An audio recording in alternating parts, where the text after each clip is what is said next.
ابھی یہ بتایا گیا ہے کہ نیب میں ریفرنس دائر کرنے کا حکم کر دیا ہے، یعنی پہلا آرڈر وزیر اعظم نااہل ہو گئے، پاکستان کے کرائم منسٹر کو نااہل قرار دے دیا ہے۔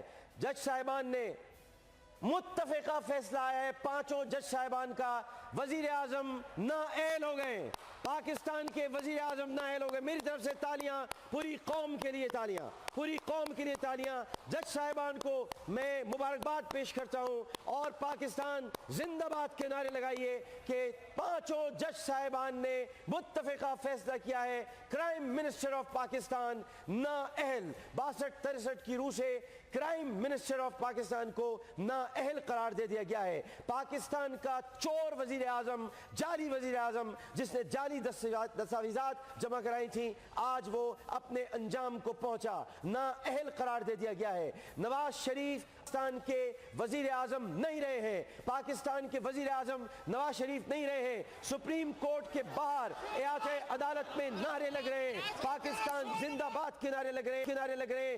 گو نواز گو کا نعرہ اب ختم ہو گیا، نواز چلا گیا، گو نواز گو کے نعرے کو اب متروک قرار دیا جائے گا۔ نواز شریف کا انجام پہنچ گیا قریب، اور نواز شریف کا انجام پانچوں جج صاحبان نے، کل میری بھی یہ پیش گوئی تھی اور میں نے بھی ٹویٹ کیا تھا، انشاءاللہ دل کہتا ہے کہ پانچوں جج صاحبان کا متفقہ فیصلہ آئے گا کہ نواز شریف نااہل ہے، نواز شریف کو نااہل قرار دے دیا گیا ہے۔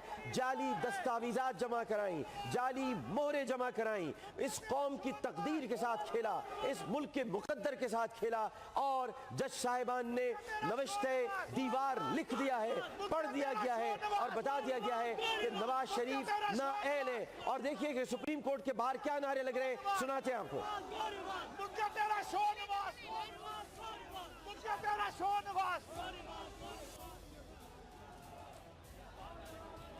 اس وقت عدالت عظمیٰ کے باہر بہت بڑی تعداد میں سیاسی جماعتوں کے رہنما بھی موجود ہیں۔